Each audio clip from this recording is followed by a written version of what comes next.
hatiku mengharap engkau kembali sayang, nganti memutih rambutku, rabakal luntur tresnoku. Ustaz Jawa ngaliki jenengmu saka atiku, satenane ra ngapusi isi tresno sliramu. Kan memujane ati nanging kowe ora reti, kowe sing tak wanti-wanti malah jebol saiki. Kowe banjani janji karesa hidup semati nanging apa bukti? Kowe medhot tresnoku demi wedok liya, ya wis ora apa-apa insyaallah aku bisa. Gila wis sambat kali sinta yen sampun aten merana uripu. Aku balas nok, aku masrah aku nangis sampai metu elo gede putih. Sayang apa kowe cerita hatiku,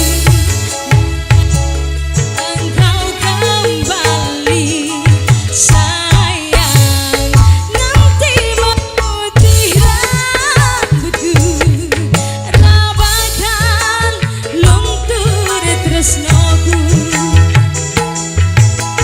Hari demi hari wis tak lewati, yen pancen jawane kudu kuat ati.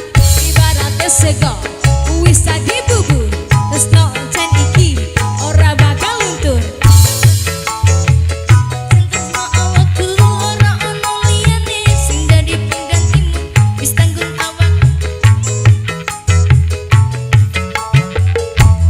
Gila wis sambat kali sintan yen pancen megaten merana uripu.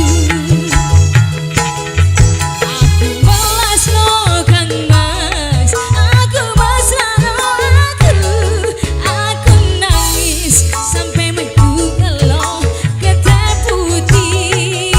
Sayang apa kowe krungu cerita hatiku. Nok leha, iya nok leha, nok leha. Sayang nganti memutih rambutku, rabakal luntur tresnoku.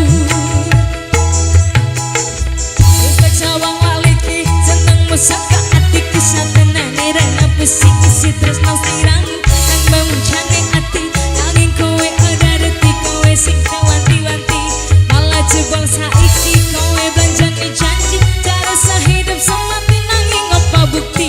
Kowe medhot tresno demi wedok liya, ya wis ora apa-apa insyaallah aku bisa. Wis